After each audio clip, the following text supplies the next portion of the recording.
This is KGW News at Sunrise. This morning on Sunrise, a neighbor to the Pumpkin Ridge Golf Course is making his stance on their controversial golf tournament hard to ignore. We're not against the Saudi people. We're against what the Saudi government's done and continues to keep doing.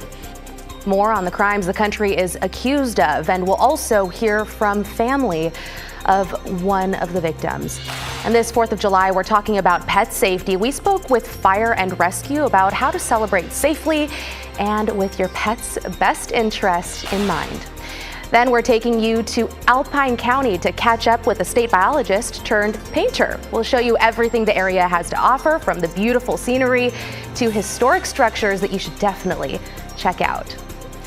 Good morning, and thank you so much for waking up with us this 4th of July. I am Christine Pedowanich filling in this morning. It's been a little while, and of course, Rod Hill here too. Yes, sadly, it was just the other day I was here. Here's a look at our partly cloudy skies out from the Wells Fargo building. We have a nice July 4th coming. It's going to be very comfortable. High temperatures will be in the 70s. You can see Mount Hood there looking off. 57 degrees is the early morning number. Any shower chance today west of the Cascades is incredibly slight. We stayed dry over the weekend. We'll likely stay dry again today. 68 degrees at noon. And while we might be a little bit warmer than 76, it is July 4th. So why wouldn't you forecast 76 degrees? Christine? Okay, thanks, Rod. Now to a developing story out of Northeast Portland. Northeast Emerson is now open after Portland police responded to a possible domestic disturbance with a shotgun. This was near 6600 Northeast Emerson Street. Police and crisis teams were there for over 6 hours. Police first responded around 9:15 last night to reports that a person had barricaded themselves inside the home. Police were unable to locate that person. And huge changes are underway in the college football world here in the West. USC and UCLA left the Pac-12 last week for the Big Ten. The Big Ten Conference is reportedly negotiating a $1 billion TV deal. The Pac-12 Conference said it was surprised and disappointed with the move. Here's sports talk show host and columnist John Canzano on what could be on the horizon.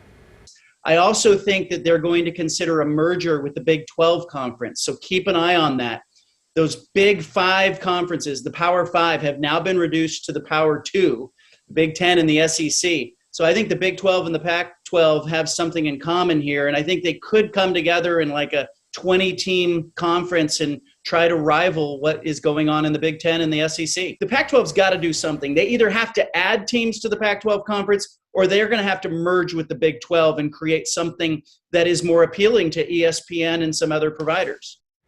So Canzano also says there are lawmakers in Oregon and Washington who may want to create some type of legislation or provision to keep public Pac-12 universities from splitting away from each other. It would keep the Ducks and Beavers together, as well as Washington and Washington State together. We'll, of course, keep you updated as we learn more. I'm a grandmother, and I've lost one of my children, and I've seen my daughter and my other grandchildren suffer, and they continue to suffer. The Live Golf Invitational in North Plains is over, but not before it drew a lot of criticism for its big connection to the Saudi Arabian government. Some say it's an example of something called sports washing, or trying to improve a country's reputation with high-profile sporting events. Catherine Cook shows us how one neighbor used his property to send a message to all those people who showed up. In North Plains, a light breeze rustles the leaves. It's just the right temperature, and in the air, there's quiet. 2016, 20-year-old Abdullah Rahman Nora. Until there isn't. It was the consulate of Saudi Arabia. This is Ricky Freeman's house. This is his sound system. Diplomatic norms, those days are over. And these news clips. And the story's just not going to die, and the voices don't go away. They're part of the message he's sending to those at the Saudi-backed Live Golf Invitational at Pumpkin Ridge Golf Club, right across the street. We're not against the Saudi people. We're against what the Saudi government's done and continues to keep doing, and that's to have horrific human rights violations. In 2018, U.S. intelligence officials found Saudi Arabia's Crown Prince approved the operation that led to the murder of journalist Jamal Khashoggi. And then there was Portland teen Fallon Smart. In 2016, police say the 15-year-old was struck and killed while crossing Southeast Hawthorne in a hit-and-run. Police later arrested 21-year-old Abdulrahman Samir Noura, a Saudi national, for the crime. But 2 weeks before his trial, investigators say Noura, out on bail, removed his tracking device. They believe the Saudi government flew him out of the country, helping him escape prosecution. We wanted to give a voice to the people like Fallon Smart that weren't able to be here themselves today. Fallon's grandmother heard about Freeman's demonstration. She came out here to thank him and offer her own request to the Saudi government. I'm a grandmother, and I've lost one of my children. Holding a picture of Fallon, Cindy Trippett shared her plea with Saudi Arabia's Crown Prince. Please send all of the Saudi nationals who are suspects of violent crimes back to the United States. Golf means nothing to me. Safety, truth, and justice are the foundations of American society and not golf. It's unclear if her words will ever reach the Saudi government, but Freeman says their message is reaching people here. You know, you get a lot of people wave at you with just one finger instead of all of them. There's a couple of people that wave at you, with two. But we don't get intimidated from that. And on this day, on this green, that's all that matters. We're not gonna take it anymore. In North Plains, Catherine Cook, KGW News. On this Monday morning, here are some of the headlines we're tracking. The Clackamas County Sheriff's Office says a Happy Valley man is in the hospital after falling several hundred feet on Mount Hood. Deputies launched a search and rescue mission around 6:30 Saturday morning. The 43-year-old fell near the old chute area of the mountain. Witnesses say he lost his ice axe, fell about 600 to 700 feet, and was seriously injured. The man was then flown to a Portland hospital. The Sheriff's Office wants to remind people that climbing Mount Hood is really dangerous all times of the year due to steep and icy conditions. And one person is dead, another hospitalized after their car flipped and caught fire in Hillsborough Sunday morning. It happened at Tannisbourne Drive and Stuckey Ave around 4:30. One person was taken to the hospital with life-threatening injuries, or potentially life-threatening injuries rather. A second person was pronounced dead at the scene. Police don't know what caused the crash just yet, and it's unknown if drugs or alcohol were involved. All roads in the area have since been opened. And a new fire prevention effort is underway in Washington with the goal to limit wildfires by reducing the fuel that they have to burn.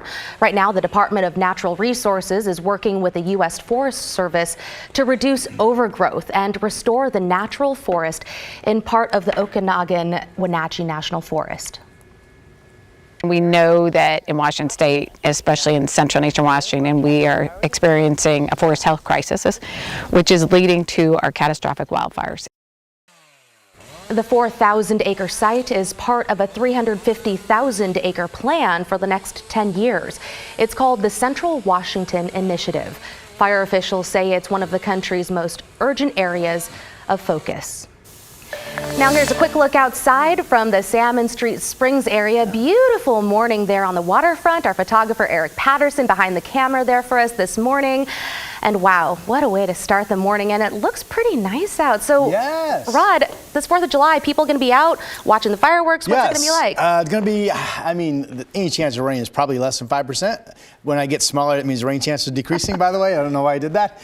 But partly cloudy, comfortably in the 70s. And real quick, because we just did that fire story, the only large fire on the map, and I believe it is the first one we've had all summer, is the one Willow Creek that's out near Ontario in far eastern Oregon. And as of last night, that fire was reported at 85% contained with some 40,000 acres burned. So the fire scene continues to be great news. And so far the weather is cooperating. Here's a look at our weather setup. So Upper level low, which has been with us for several days now, but the deal is it has been leaving us alone on the west side and fueling scattered showers with some thunderstorms east of the Cascades. That pattern is expected to continue today. Here's a look at Futurecast. Mix of early morning cloudiness here on the west side and probably partly cloudy skies overall. This is 10 o'clock this morning. It does show a thunderstorm mid-afternoon. There's one passing through Baker City. Doesn't show the activity today in Central Oregon that we had over the weekend. Had some pretty good rounds of thunderstorms moving up over to County the last couple of days, for example. This is tomorrow. This model likes finally a decent chance of getting some rain tomorrow morning into the afternoon here in the valley, but other weather models say, no, we have a good chance to stay dry and just kind of partly cloudy. So we'll see. This ongoing little chance of a shower here for Portland and Salem and Vancouver continues actually all the way into Thursday. Right now, though, we are completely dry. We're partly cloudy over the city. A nice, comfortable 57 degrees out the door. Here are the other numbers for you to start this July 4th holiday. 53 down in Salem, nice and cool. 59 out in the Dalles. Warm spot on the map is Pendleton at 61 degrees. And here is the forecast for the coast today.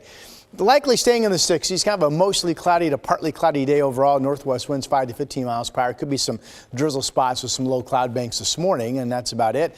And then partly cloudy skies could be nearing 80 in Salem today. Northwest winds be on the light side 5 to 10. And here come the 7-day numbers. So I think we're generally in the 70s, at least with a shower chance in the forecast through Thursday. And then we start to warm up. Right now I've got us pushing 90 on this coming Sunday, and that's your forecast, Christine. Okay, thanks so much, Rod. And of course, we've been talking about it so far this morning. Of course, today is the 4th of July. Though Portland and Vancouver have banned fireworks again this year, there are still some places where you can see them. That means you and your pets will also probably be able to hear them too. How you can protect your pets tonight.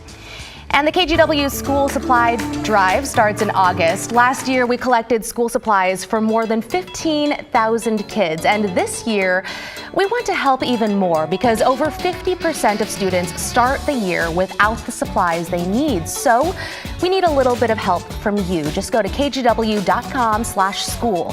Sign up your organization and we'll send over a collection kit so you can help collect school supplies for your school district. We'll be right back.